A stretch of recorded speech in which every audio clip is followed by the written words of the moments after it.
你有没有想过一个问题？在新加坡，什么最耗电？不是工厂，不是地铁，不是你每天刷手机用的 5G 基站，是房子，是那些你天天进进出出的写字楼、商场、学校、医院。具体一点说吧，在新加坡，建筑耗电占了全国总用电量的相当大比重。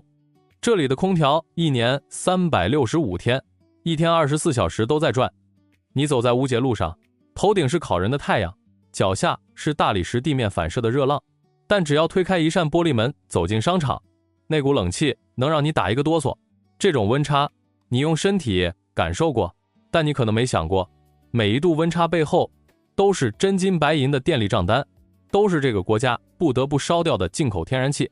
新加坡没有油田，没有气田，所有的能源都靠船运进来，国际油价涨一涨，你的电费单就跟着跳一跳。这不是危言耸听，这是这个岛国自独立以来就摆脱不了的生存焦虑。所以今天我们要聊的不只是一栋绿色办公楼长什么样啊，我们要聊的是新加坡怎么靠改造房子来保住自己的能源安全。我们先来聊聊绿色办公室长什么样子。樟宜商业园靠近机场，那里有一栋6层高的建筑，叫做 Gear， 它属于日本鹿岛集团，是他们亚洲地区的总部。2023年才投入使用。这栋楼从设计到竣工花了整整6年。6年，一栋6层的办公楼，听起来是不是太慢了？但如果我告诉你，这栋楼里装的东西可能会改变你对办公楼这3个字的全部认知呢？鹿岛的设计部长岩下畅男说了一句话，我印象特别深。他说，新加坡室外很热，室内开空调又很凉，我们想用自然环境来解决这个矛盾。你看这句话多朴素，但背后是一个很深刻的反思。我们是不是太依赖空调了？是不是除了把温度打低，把风速调大，就没有别的办法让人舒服了？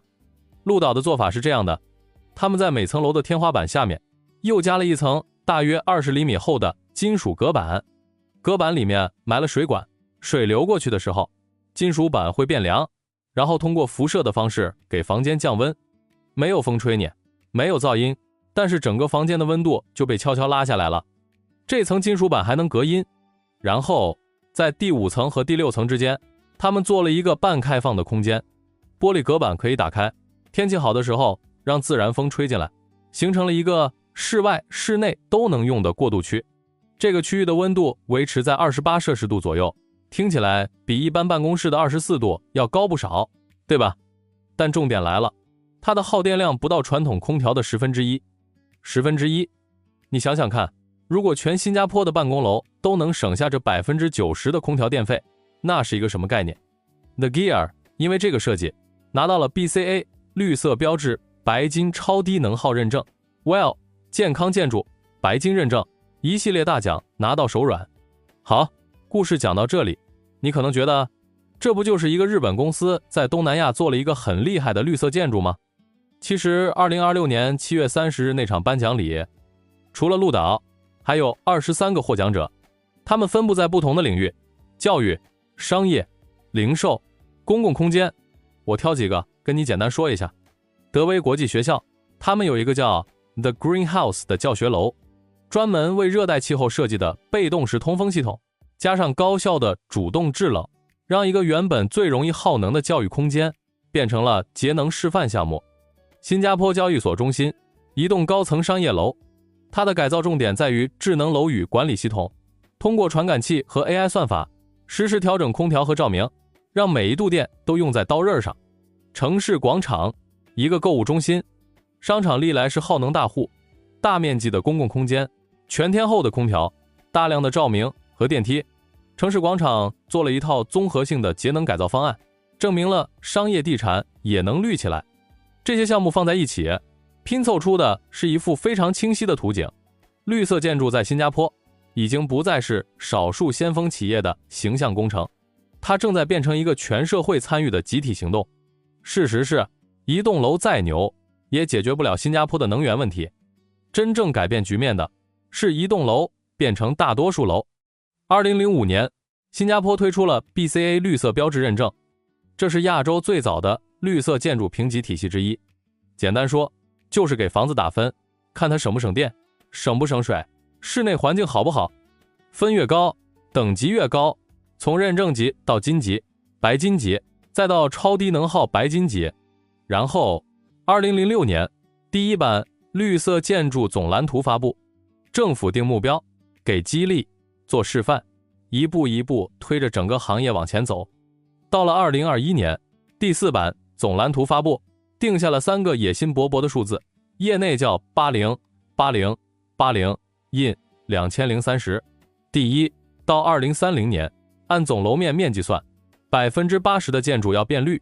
第二，从2030年起，80%的新建筑要达到超低能耗标准。第三，到2030年，最佳绿色建筑的能源效率要在2005年的基础上再提高80%。那我们现在走到哪儿了？截至2025年底的数据，新加坡已经有66%的建筑完成了绿色认证。66%，这个数字是永续发展与环境部长在2026年7月的一个颁奖礼上亲自公布的。他用了2个字来形容：重大进展。但紧接着他又说了另一句话，很少被媒体放大，但恰恰是最关键的。接下来的工作比前面这10几年加起来都难。为什么？因为前面的66%很多是新建项目，新楼嘛，设计的时候就按照绿色标准来，相对好办。但剩下的34%是存量建筑，那些30-40年楼龄的老写字楼、老商场、老学校，它们结构已经定型了，设备已经老旧了，改造成本高，施工难度大，业主意愿不一定强。从66%到80%，差的这14个百分点是最难啃的骨头。未来的战场不在工地上，在既有建筑的改造里。如果说鹿岛代表的是单栋楼变聪明，那新加坡下一步更关键的是让整片区域一起变聪明。因为城市的能源问题本来就不是一栋楼各自解决就够了。同一个园区里，不同建筑的负荷高峰可能并不一样，有人白天忙，有人晚上忙，有的空间全天恒温，有的空间波动很大。如果每栋楼都自己配一整套高强度系统，结果往往是重复投资，设备冗余，整体效率不高。榜鹅数码园区值得关注，就是因为它背后不是为什么新加坡要在绿色建筑这件事上搞得这么认真，难道仅仅是为了响应国际环保号召吗？当然不是。第一个原因，能源安全。我刚才已经说了，新加坡的天然气几乎全部靠进口，而发电厂烧的气占了全国用气的大头，建筑耗电又是用电的大头，所以改造建筑就是从需求端掐住能源流失的闸门。第二个原因，经济竞争力。你有没有发现，越来越多的跨国公司在选址区域总部的时候，会把绿色认证列为硬性要求。一家全球500强企业要做 ESG 报告，它的办公楼碳排放是要算进公司总账里的。如果一栋楼不够绿，租金再便宜，人家也不来。新加坡要想在亚洲保持总部经济的吸引力，就必须让它的楼宇存量足够绿。新加坡绿色建筑委员会的一位董事说过一段话，我觉得特别到位。他说，建筑行业以前有3个衡量标准：成本、时间、质量，现在有了第4个，而且它正在变得和前面3个一样重要，那就是碳表现。第3个原因，气候承诺。新加坡承诺2050年达到净零排放，建筑部门占了全国碳排放的相当比重。如果建筑不转型，净零就是一句空话。这3个原因叠在一起，你就明白了。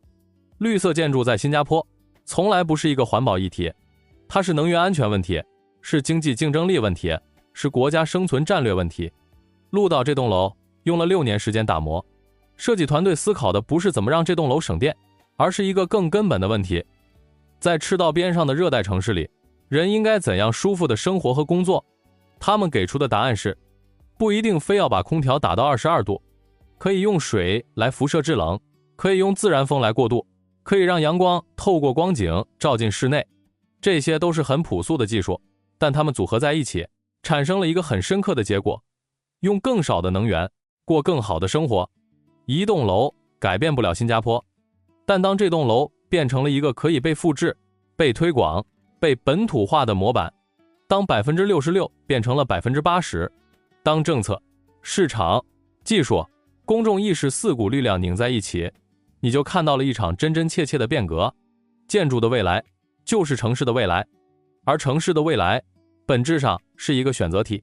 我们是要继续用更多的能源去对抗自然，还是用更好的设计去顺应自然？新加坡正在用它的数字、它的政策、它的一栋又一栋楼给出它的答案。如果你想继续看我拆解新加坡的绿色建筑、区域制冷、组屋更新或者大型基建项目，欢迎订阅频道，打开小铃铛，也欢迎在评论区留言，你最想我下一支深挖哪一个案例？